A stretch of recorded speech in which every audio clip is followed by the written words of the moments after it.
Bom dia, boa tarde, boa noite. Esta é mais uma edição de Pedro e Cora, o seu programa sobre tudo que há de novo, interessante, misterioso no mundo digital. Pedro e Cora, toda terça-feira, toda quinta-feira, no YouTube do Meio, na sua plataforma favorita de podcasts. Eu sou o Pedro Dória, ao meu lado está a minha queridíssima amiga Cora Ronay. Cora Ronay, de que falaremos hoje? Dos nossos amados robôs aspiradores. Pois é, e também de privacidade, e também de Amazon, e também de Alexa. Vem com a gente.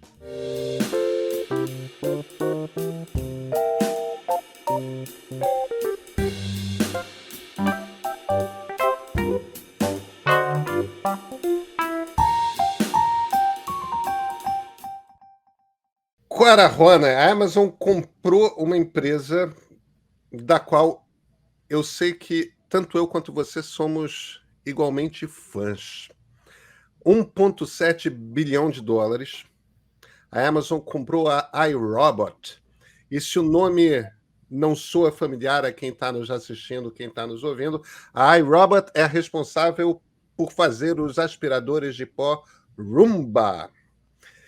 E o Roomba é a marca inaugural de aspirador de pó inteligente, robô, né? Que hoje tem vários, mas a iRobot foi a primeira a botar esse tipo de aparelho no mercado.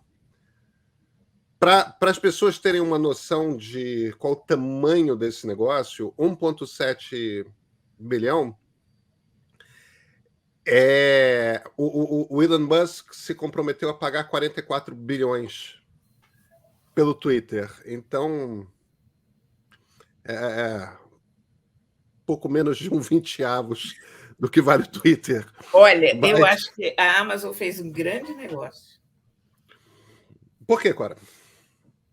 Eu não sei, aquela coisa que você diz que devia valer mais, né? Porque comparado com o Twitter, são coisas que não se comparam, não dá para comparar. Eu acho que o Twitter vale muito, mas...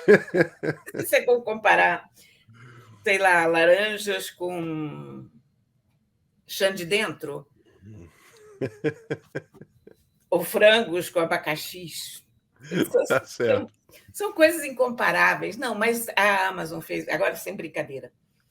Eu acho que eles fizeram um grande negócio porque a iRobot é sensacional. Eu acho os aparelhos deles formidáveis. Eu estou no meu segundo Roomba. O primeiro era até mais sofisticado do que o atual. Eu comprei um novo quando eu me separei, mas já tem 5 anos de idade e o aparelho continua formidável. Agora, o interessante é o seguinte, aí, evidentemente, os especialistas começam a se debruçar. O que a Amazon está comprando? A Amazon não está comprando uma empresa que faz aspiradores robô. O que a Amazon está comprando é a informação que essa empresa tem. Esses robôs aspiradores, principalmente os mais novos, eles fazem mapas internos do ambiente das casas das pessoas. Os mais novos, os modelos novíssimos, inclusive, têm câmeras. Então, esses mapas internos são extremamente precisos, sabem onde tem bololô de fio, sabem onde o tipo de chão, o tipo de piso muda, sabem onde fica a mesa, onde fica o sofá. Tem modelos preditivos, né, que é um tipo de realidade virtual, que é capaz de dizer qual é a idade do seu sofá, evidentemente qual é o tamanho do seu sofá. No fim das contas, Cora, a gente está falando de um robô que tem uma noção exata de qual o tamanho da sua casa, como é a distribuição de cômodos da sua casa. Ele sabe onde que é o quarto das crianças, onde que é a sala de estar. Ele sabe qual é a idade dos seus móveis, aqueles que estão pousados sobre o chão. Ele sabe quantos gatos mal educados você tem que fazem cocô fora da caixinha? Eles sabem de todas essas coisas, Clara. E E a gente está falando de uma companhia, a Amazon, que vende coisas. E o maior sucesso dela se dá quando ela sabe botar na página inicial dela, quando você entra na Amazon para comprar aquele livro, se ela for capaz de te botar na sua cara um sofá novo, no momento em que o seu sofá está todo ferrado, ela tem mais chance de conseguir vender esse sofá.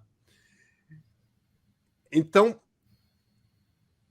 eu acho isso extraordinário, né? Essas coisas de como é que é indústria digital, como é que esse negócio funciona. A Amazon, evidentemente, é uma das Big Five, né? Uma das 5 grandes empresas de tecnologia americanas. A gente está falando essencialmente da compra de uma empresa de robôs sofisticadíssimos e o que vale no robô, o que vale é a informação que o robô gera. Se isso não é interessante, o que que é? Se isso não é fascinante, o que que é? Eu não sei como é que eu me sinto a respeito disso não, Taquara, mas uma das coisas que os vários analistas de mercado estavam observando é o seguinte: a Amazon lançou no ano passado 2 robôs, um drone de segurança, que é um drone interno, que você sai para viajar, você está preocupado com sua casa, então tem esse pequeno helicóptero com olhos robóticos que levanta voo na hora marcada e sobrevoa todo o seu apartamento, toda a sua casa, para ver se está tudo certo, se não tem uma janela aberta entrando chuva, se não houve uma tentativa de arrombamento, esse tipo de coisa. Então ele faz aquele sobrevoo de segurança. E o outro é aquele cachorrinho super simpático que eles lançaram, que tem uma tela no lugar de rosto, com olhinhos, tal, que é o Astro, se não me engano o nome dele, que passeia pela casa. O problema é que o drone não está sendo tão bem vendido assim. E o cachorro sequer chegou ao mercado. Evidentemente que com a falta de microchips, vários lançamentos anunciados por empresas de tecnologia foram atrasados. E a Amazon tem esse problema que ela vive de compreender como é que a gente vive, quais são os nossos hábitos, do que a gente gosta, do que a gente não gosta, para conseguir vender mais coisas para a gente, para conseguir acertar qual é aquele produto que ela vai botar na nossa frente. Então, já que o cachorrinho e o drone ainda não levantaram voo, no sentido mais metafórico do que literal, comprou-se a iRobot. Olha, a gente, você disse bem, a gente não sabe como se sentir diante disso, né? Porque, por um lado, é totalmente creepy, né? É total. Quer dizer, eu tenho um espião dentro da minha casa passando informações para terceiros. Mas o seu Roomba está ligado ao Wi-Fi? Que o meu não liga ao Não, Wi-Fi. o meu Roomba é antigo. O meu também não liga. A questão são os Roombas que ligam ao Wi-Fi. O meu não tem essa. E mesmo os que ligam, você pode escolher se ele liga ou não. E se você escolhe ligá-lo, você pode interferir para decidir se ele manda ou não para a iRobot informação. O problema é que ninguém faz essas configurações, né? Então ele fica mandando. O negócio é que você ter um robô ligado ao Wi-Fi faz muito sentido dentro de uma ideia de casa inteligente. Claro. Quando você tem uma Alexa em casa, por exemplo, é ótimo ela estar ligada ao robô. É ótimo você poder controlar ele pelo teu telefone. Então, desabilitar, ter um troço e não usar também. Por outro lado, se lembrar de desabilitar, mandar informações ao mesmo tempo, veja bem, em todas essas, na maior parte das coisas que pedem informação, Qualquer aplicativo que você abre, tem lá, você permite que a gente use os seus dados para melhorar. Por exemplo, no swipe do telefone celular. O swipe é um aplicativo em que você não digita tecla por tecla, mas você arrasta o dedo entre as letras, compondo as palavras. Eu uso o swipe muito melhor do que digitar teclinha por teclinha no celular. E o swipe vem sempre com aquele aviso: olha, você permite que a gente use os dados para aperfeiçoar? Eu permito, porque eu sou usuária. Então, na verdade, eu entendo que se os usuários não mandarem feedback, mesmo esse feedback passivo, que você não precisa fazer nada, ele só está sabendo lá do que ele acertou, o que ele errou. Mas se você não manda feedback, eles não conseguem fazer um negócio melhor. Aí entra aquela coisa da privacidade. O swipe vai ler todas as palavras que você escreve. Big deal. Eu escrevo na internet o tempo todo também. Enfim, muitas vezes a gente tende a superestimar a importância que a gente tem como indivíduo. A gente começa a achar que a tecnologia quer os nossos dados porque está de olho em Pedro ou em Cora. Não. Ela está de olho no ser humano anônimo, mas que ela quer separar do seu dinheiro o mais rápido possível. No caso da Amazon. A Amazon quer tomar o máximo que ela puder do teu dinheiro vendendo coisas que você nem sabe que você precisa. Por outro lado, é prático também você entrar na Amazon e a Amazon te dizer que você esqueceu de comprar a ração do gato. Como a Pet Love, me lembra, eu já desisti de fazer assinaturas porque eu acho os gatos muito imprevisíveis, então não consigo funcionar muito bem com a assinatura. Mas eles lembram, eles dizem, olha, a ração deve estar acabando.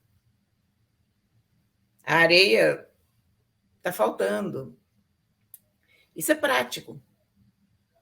A gente aproveita muito como consumidor o conhecimento que as empresas têm a respeito da gente. Por outro lado, entra aquele lado da privacidade quando entra no lado da saúde, quando entra no lado do crédito, quando entra na parte que pode atrapalhar a vida da gente e que pode se tornar um perigo. Eu não sou particularmente paranoica com essas coisas. Eu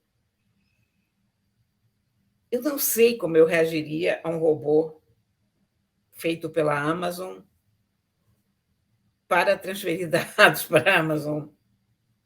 E provavelmente compraria de outra marca, sabe? Clara,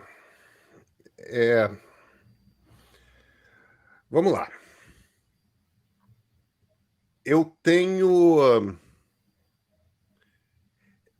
Eu acho Alexa tão sensacional.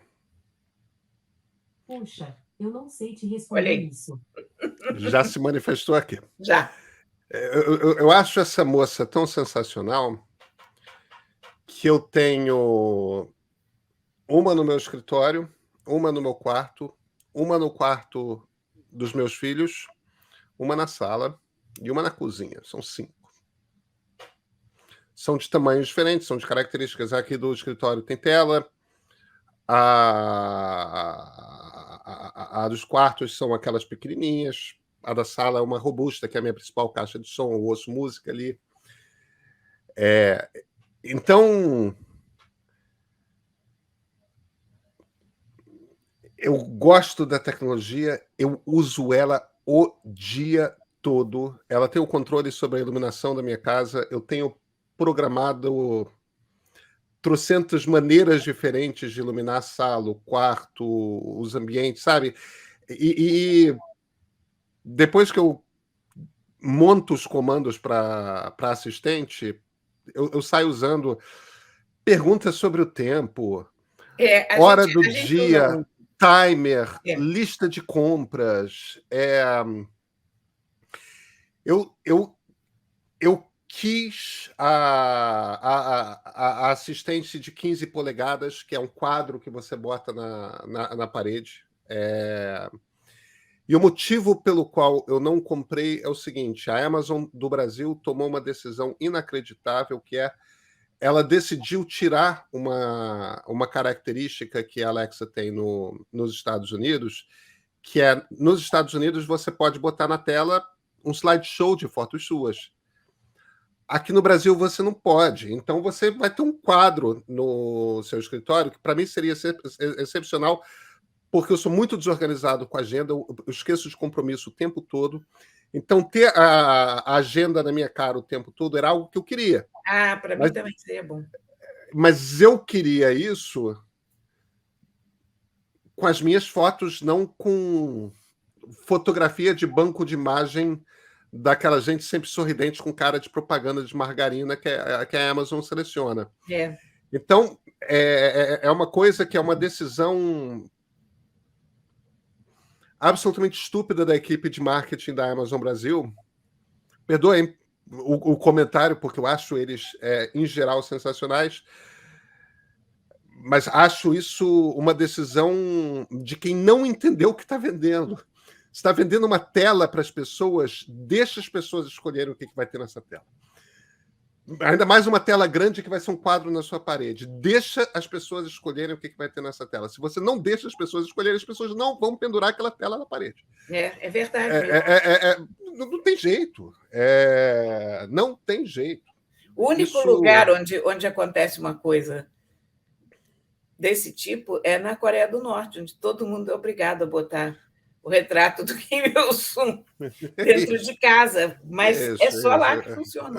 Exatamente. Então, agora, isso quer dizer, em essência, que eu incorporei a ideia de que a Amazon está ouvindo tudo que é falado na minha casa. Sim. E não é uma coisa que me perturba na pessoa física. Eu acho que tem um problema no agregado, que é a manipulação. Quando a gente começa a ver o que esses algoritmos preditivos fazem nas redes sociais, quando você começa a ver, perceba, a coisa do TikTok ser viciante para adolescente e para quem começa a usar, a coisa de desinformação de os algoritmos serem tão facilmente manipuláveis, e eles são manipuláveis e simultaneamente eficientes, porque a partir do momento que você aprende a manipulá-los, você consegue encontrar, porque o algoritmo te ajuda a encontrar pessoas que são mais manipuláveis. Então, a gente tem um problema de crise real da democracia que é causado por empresas que decidiram pegar a informação pessoal no agregado de todos nós e transformar isso em ferramentas de manipulação de massa. O objetivo era comercial, era vender coisa, só que está sendo usado para fins políticos e está causando uma crise em democracias no mundo que é um problema muito sério. Então, a minha questão é menos de uma preocupação com privacidade no estrito sensu, e mais que eu acho que a gente tem que regular, sim, como que esses dados são usados, porque causa estrago, e causa estrago grande. No fundo é isso. No fundo, o que a gente precisaria saber é o seguinte: o dado que esse aspirador está recolhendo é apenas no sentido da sua função de aspirador, que ele vai ser passado adiante, porque também tem esse problema. Quando os dados são vendidos para outras companhias, quando um dado sobre as condições da tua casa é vendido para uma empresa de seguro de saúde, por exemplo, e aí se constata que na tua casa tem ácaros ou ou tem uma condição insalubre ou qualquer coisa, e aí o seguro de saúde vai dizer que não cobre. Não, é Não exatamente esse cobre tipo o de teu circunstância. tratamento de asma ou de sei lá o quê, de falta de ar, porque a tua casa não está em condições. Eu não sei, eu estou fazendo Não, um mas desvio de Cora, pensamento.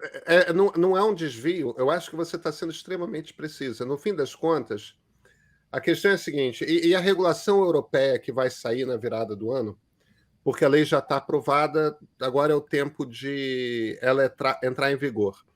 A regulação europeia aponta exatamente nesse sentido. As empresas têm que informar para você sobre para que e como que elas usam seus dados pessoais. Pois é E a isso. troca e esses dados não podem ser revendidos. Entendeu? Isso, Então, a Amazon pode ter para ela os dados, e para ela usar esses dados, para ela, a Amazon, ela tem que te dizer: olha, nós vamos usar isso para fazer melhor publicidade de produtos para você. Entendeu? Nenhuma surpresa, trata-se de uma loja. Lojas querem vender coisas. É honesto, é perfeito, tá tudo certo. Eu decido se eu compro ou não. não, Quer ser mais vou te dizer, eficiente na venda?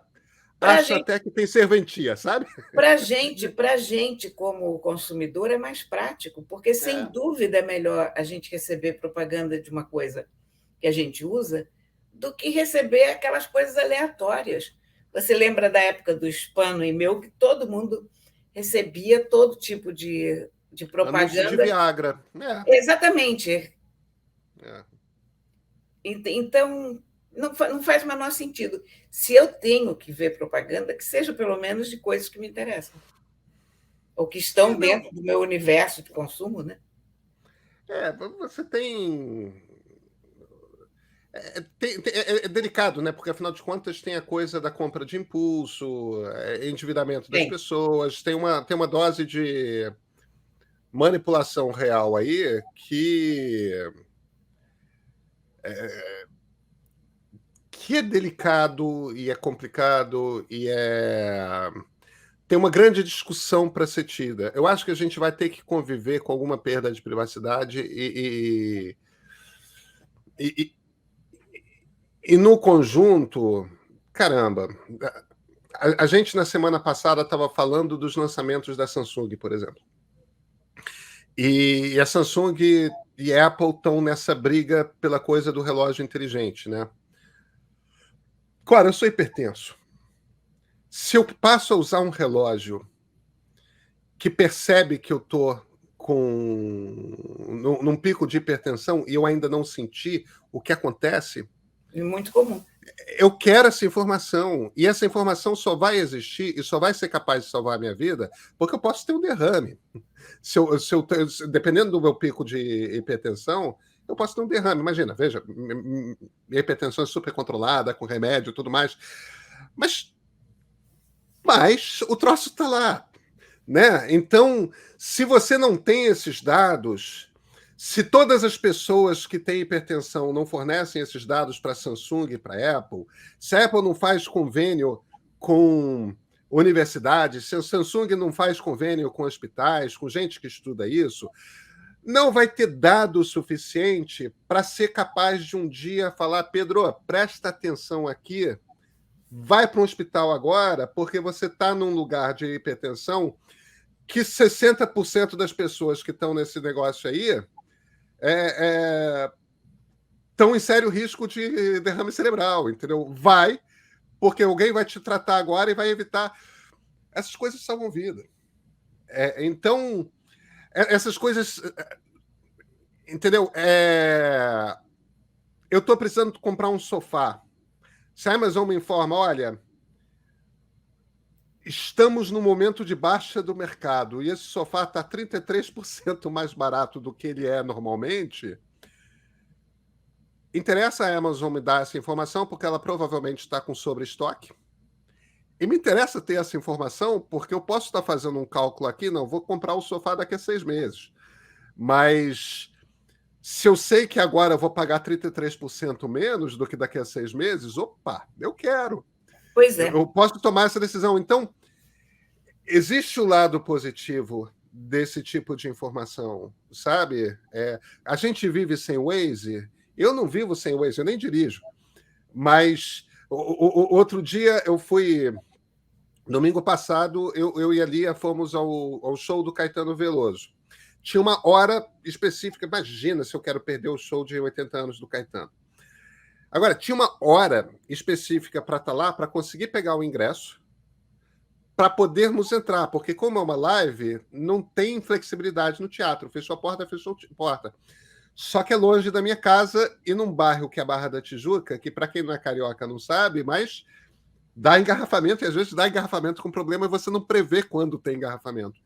O Waze se vira e fala, olha, se você sair tal hora, você vai chegar tal, de forma que você consegue calcular que horas você precisa sair para chegar com tranquilidade, com margem.